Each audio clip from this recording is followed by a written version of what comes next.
Assalamualaikum warahmatullahi wabarakatuh. Selamat siang Bapak Ibu tim penilai pada sertifikasi dosen gelombang 1 tahun 2022. Saya Lis Fik Ramadan, salah satu dosen tetap pada program studi Teknologi Pengolahan Hasil Laut Politeknik Palu. Pada kesempatan kali ini, mata kuliah yang akan saya ambil adalah mata kuliah inti pada program studi Teknologi Pengolahan Hasil Laut, yaitu mata kuliah kimia dengan pokok bahasan ikatan kimia.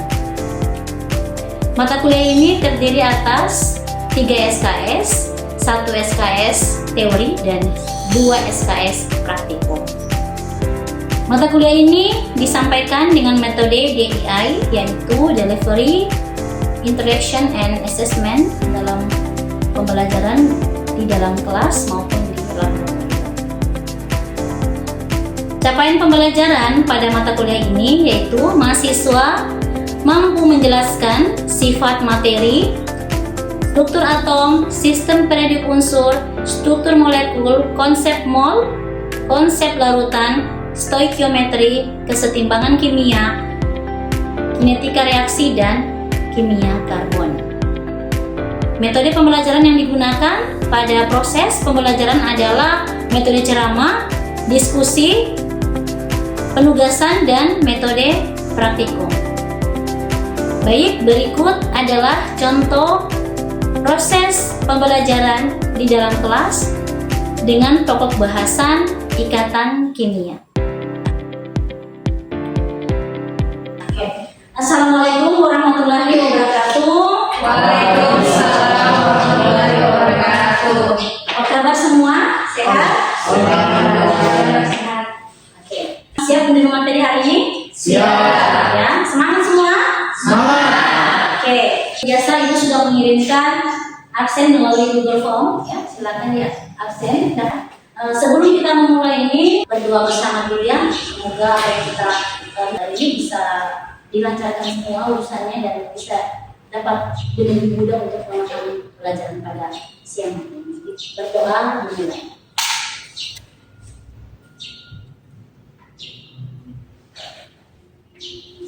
Alhamdulillah, doa selesai.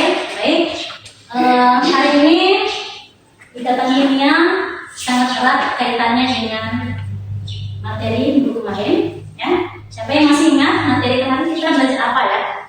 Siapa yang ingat? Oke, lihat Sistem periodik unsur, Ibu. coba dijelaskan dulu biar temannya bisa dengar semua ya.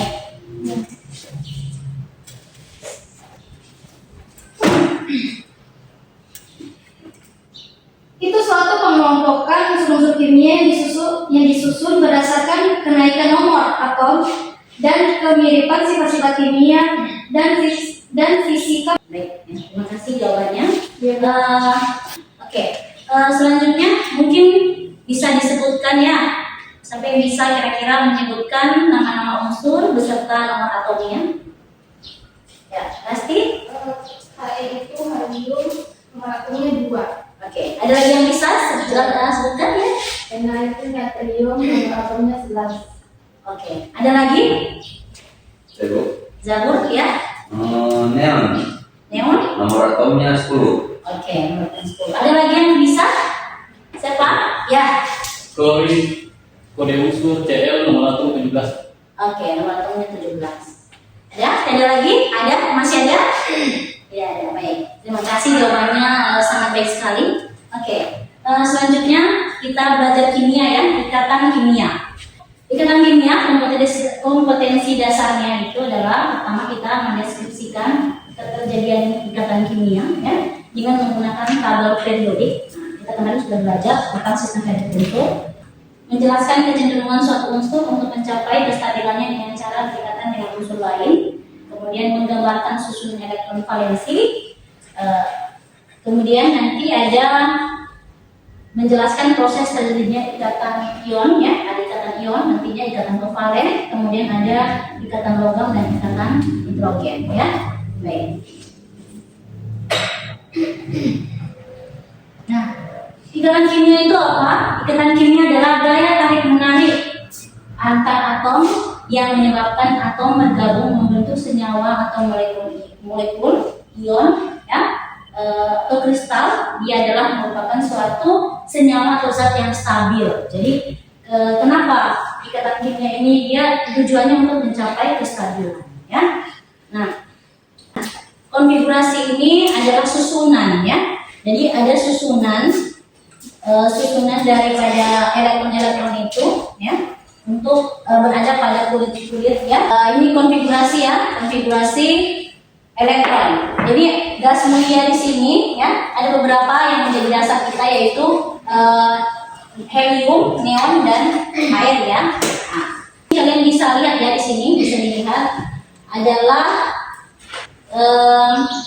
helium. Helium tadi berapa nomor atomnya?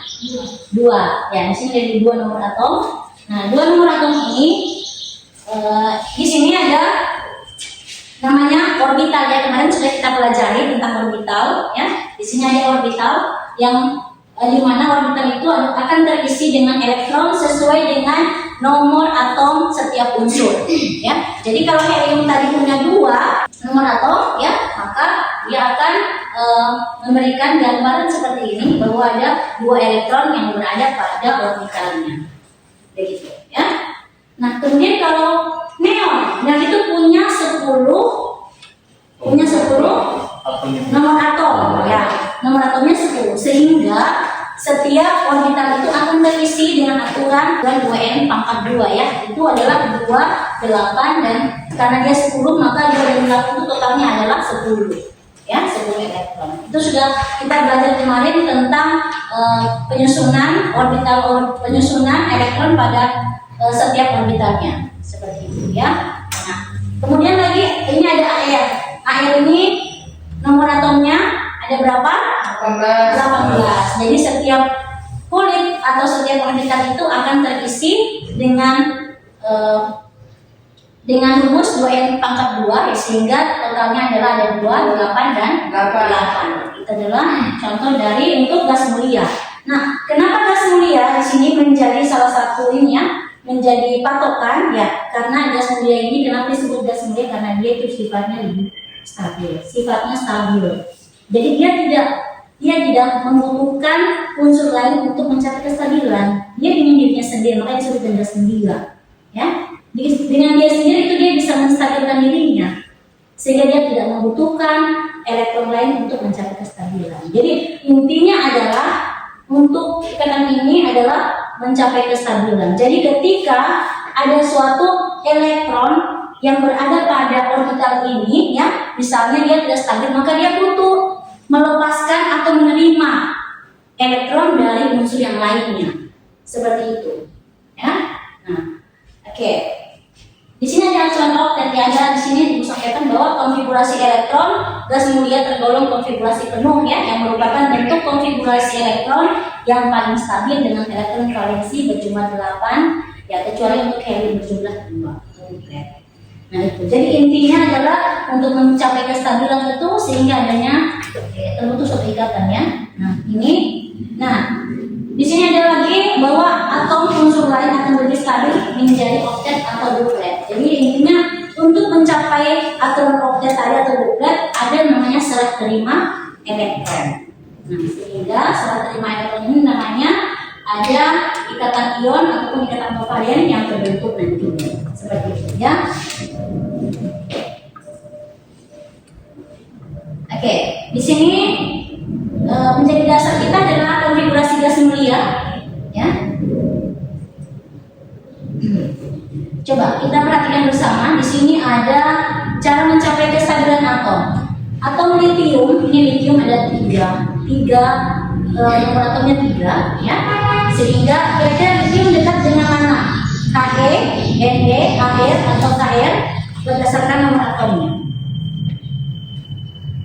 Ini kita lihat ini, ya. Jadi kalau misalnya He, coba kita klik He, bisa nggak? Nah, oke. Ternyata litium itu nomor atomnya dekat dengan helium, ya. Helium 2, litiumnya 3, berarti dekat sama helium. Oke. Nah, di sini kita bisa melihat konfigurasinya, sehingga ada namanya 2 dan 1 di sini yang merupakan konfigurasi. Nah, 2, 1 ini artinya untuk litium ini harus melepaskan satu elektron, ya, satu elektron yang dia lepaskan di sini, sehingga kalau dia melepaskan dia itu akan lebih stabil. Misalnya ini lepaskannya, nah, dia melepaskan berapa elektron? Dia melepaskan satu elektron. Nah, sehingga dia lebih stabil membentuk suatu ion litium plus.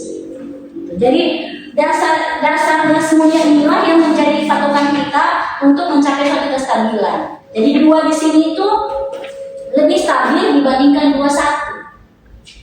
Dia ini harus melepaskan. Dia lepaskan itu satu. Tapi kalau jumlahnya banyak, dia tidak bisa melepaskan, tapi dia akan menerima. Seperti itu, dia akan menerima elektron dari unsur yang lain, sehingga akan menjadi suatu ikatan.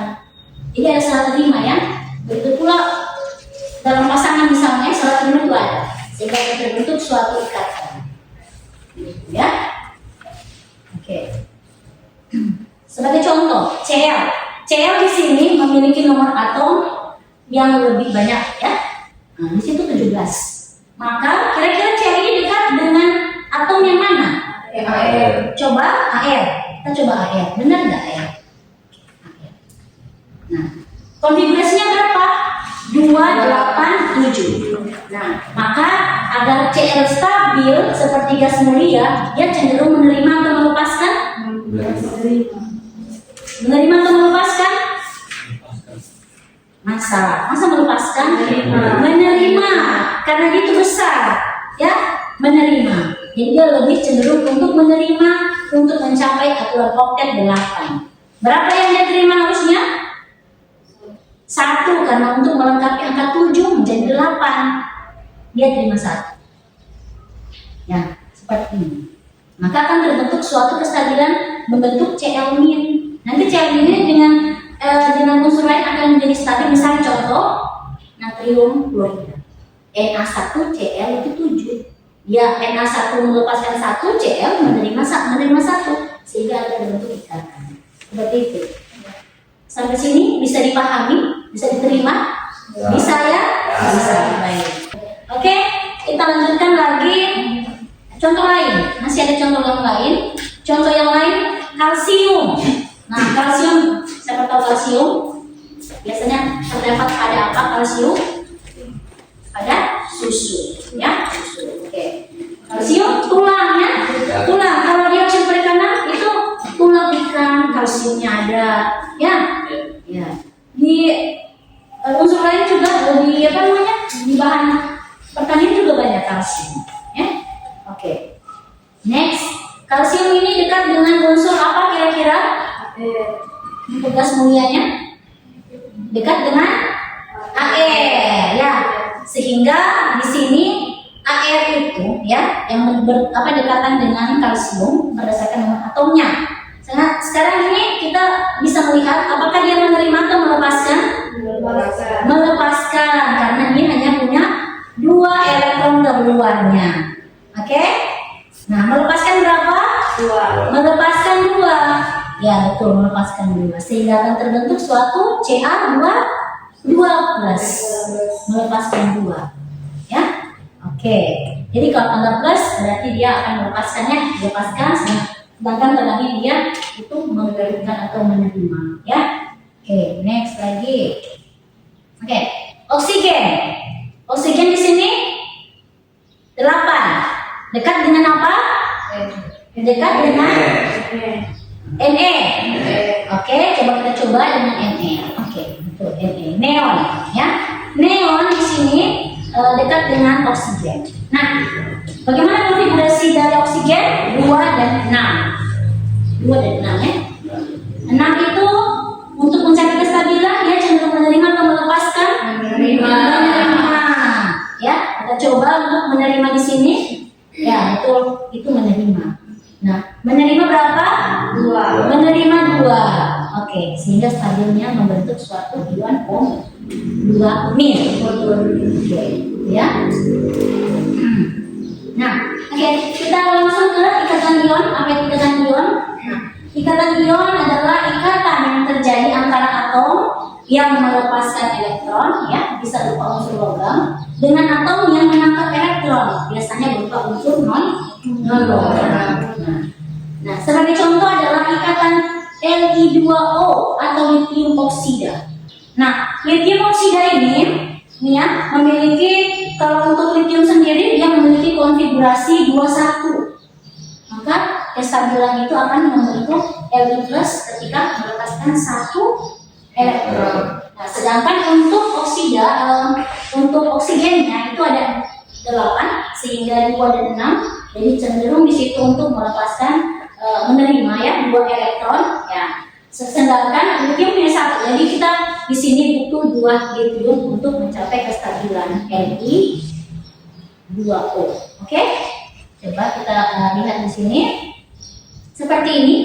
Jadi ketika kita punya litium, 2 molekul litium di sini ya, 2 ion ya, 2 ion litium, maka akan ada serah terima seperti ini sehingga membentuk suatu kestabilan. Nah, maka terbentuklah suatu senyawa Li2O atau litium oksida. Oke. Nah, apa itu ikatan ion tadi? Kita sudah jelaskan tadi ikatan ion. Nah, yang ada di sini contoh dari ikatan ion itu adalah NaCl. Ya. Contoh ikatan ion adalah NaCl. Nah, di sini ada NaCl itu natrium berupa logam, Cl berupa non logam. Nah, di sini natrium memiliki nomor atom 11, ya. Nomor atom 11 dengan konfigurasi 281. Nah, sedangkan Cl non logam memiliki konfigurasi 287. Oke. Jadi di sini ada serah terima, menerima, dan ada yang melepaskan. Pertanyaannya Ibu, siapa yang menerima, siapa yang melepaskan? Ayo. Yang menerima kira-kira apa? CL. Yang menerima Cl, yang melepaskan? Na. Na. Oke. Di sini ada jelas bahwa terjadi suatu pelepasan dan penerimaan sehingga terbentuknya suatu NaCl. Ya. Jadi satu atom Na membutuhkan satu atom Cl. Ya, bisa dipahami ya, bisa diterima? Bisa. Oke. Ada pertanyaan sampai di sini? Laras ada? Ibu, Apa? Ya. apakah jari-jari atom mempengaruhi ikatan kimia? Ya. Jari-jari atom sangat mempengaruhi ya. Sebagai contoh, ini adalah merupakan jari-jari atom. Jadi jarak antara dari ini ke elektron terluar itu adalah merupakan jari-jari atom. Jadi semakin besar jari-jari atom akan mempengaruhi kuat lemah atau tidaknya suatu ikatan. Ya, seperti itu. Jadi kalau kecil ikatannya atau kecil jari-jari atomnya, biasanya unsurnya lebih kuat, ikatannya lebih kuat. Ya, seperti itu. Oke, bisa diterima? Baik. Kita lanjutkan ya. Sekarang di sini ada contoh lain lagi. MgO atau magnesium oksida. Magnesium ini adalah logam, sedangkan oksigen itu non logam. Oksigen tahu ya oksigen? Ya, yang kita hirup itu adalah oksigen. Oke, baik. Nah, di sini magnesium itu memiliki nomor atom 12. Jadi konfigurasinya adalah 282. Nah, sehingga dia cenderung untuk menerima atau melepaskan? Melepaskan. Berapa yang dilepaskan? 2. Oksigen di situ menerima atau melepaskan? Menerima. Sehingga yang menerima 2 elektron dari magnesium sehingga terbentuk suatu MgO. Bisa dipahami ya? Bisa. Kalian semua hebat, jadi pasti bisa dipahami. Ya. Ikatan ion sudah dipahami. Coba kita masuk ke ikatan kovalen ya. Ikatan kovalen. Oke. Apa itu ikatan kovalen? Ikatan antar atom berdasarkan penggunaan elektron bersama. Jadi ada elektron yang digunakan bersama-sama. Nah, umumnya terjadi antara atom-atom non-logam dengan atom non-logam. Jadi biasanya ini cenderung adalah bukan logam, jadi non-logam ya. Sebagai contoh, di sini ada H2. Jadi kalau kita berbicara tentang ikatan kovalen, ada lagi pembagiannya ya. Jadi ada lagi jenisnya, yaitu ikatan kovalen tunggal, ikatan kovalen rangkap 2 ya, kemudian ikatan kovalen rangkap 3. Nanti juga ada ikatan kovalen koordinasi. Jadi luas sekali ikatan ini. Ya. Kemudian contoh adalah hidrogen di sini adalah merupakan suatu ikatan kovalen tunggal, ya, ikatan tunggal, ikatan kovalen tunggal. Nah, kita bisa lihat bersama di sini. Bagaimana maksudnya menggunakan pasangan bersama, ya? Yang mana di situ kan ada pernyataan bahwa menggunakan elektron secara bersama-sama, ya. Ini maksudnya. Jadi ada satu elektron dari hidrogen dan satu elektron dari hidrogen ini akan menjadi suatu pasangan, sehingga sama-sama saling menggunakan satu elektron yang menjadi suatu pasangan yang digunakan bersama-sama untuk mencapai kestabilan. Ya, nah itu maksudnya. Jadi ada penggunaan bersama pasangan elektron ini untuk mencapai suatu kestabilan. Itu adalah jenis dari ikatan kovalen tunggal. Ya. Oke. Next. HCl, H dan Cl sama-sama menyumbangkan di sini satu sehingga menjadi suatu pasangan elektron. Ya. Oke. Sampai sini bisa dipahami? Bisa. Untuk rangkap 2, kita punya rangkap 2 contohnya adalah oksigen. O2, ya. O2 ikatan rangkap 2 untuk ikatan kovalen rangkap 2 di sini ada terjadi O2. Jadi kita melihat strukturnya seperti ini, ada elektron. Ya, elektron kan jumlahnya si ini berapa? Oksigen berapa nomor atomnya? 8 ya. Tapi yang bagian telur ada berapa? 6. Nah, maka 6 yang di sini. 1, 2, 3, 4, 5, 6. Nah, 6 ini akan digunakan untuk mencapai kestabilan seperti ini, sehingga bentukannya seperti ini ya. Ini bisa latihan soal ya dulu, latihan soal. Di sini ada satu contoh soal. Ikatan kimia antar unsur dapat terjadi dikarenakan setiap unsur mempunyai apa kira-kira jawabannya? Jawaban E. Oke. Tidak kamarnya. Benar ya. Jadi selamat Anda telah menyelesaikan 10 soal ya, dan diselesaikan dengan baik. Oke, untuk hari ini kita sudah selesai ini ya, materi terkait dengan ikatan kimia. Mungkin ada dari kalian bisa menyimpulkan. Laras? Dari ikatan kimia tadi adalah ikatan antara atom atau suatu unsur baik antara atom unsur bersamanya maupun atom dari unsur lain. Ikatan kimia dibedakan jenisnya menjadi 3, yaitu ikatan ion, ikatan kovalen, ikatan logam, dan ikatan hidrogen. Oke. Sekian materi dari Ibu. Kita akan lanjutkan di minggu depan dengan materi yang telah Ibu share di Google Classroom. Silakan Anda download dan tolong dipelajari. Ya. Sebelum akhir ini, mari kita berdoa bersama ya, agar apa yang kita pelajari hari ini bisa berkah ya. Berdoa dimulai.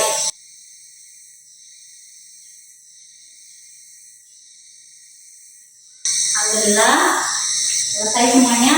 Terima kasih. Semoga bermanfaat pelajaran hari ini. Dan Ibu akhiri. Assalamualaikum warahmatullahi wabarakatuh. Waalaikumsalam warahmatullahi wabarakatuh. Ya, betul. Ya. Oke. Kasih Bu. Ya. Sekian video pembelajaran pada mata kuliah kimia. Semoga menjadi pertimbangan baik bagi tim penilai. Saya akhiri. Wassalamualaikum warahmatullahi wabarakatuh.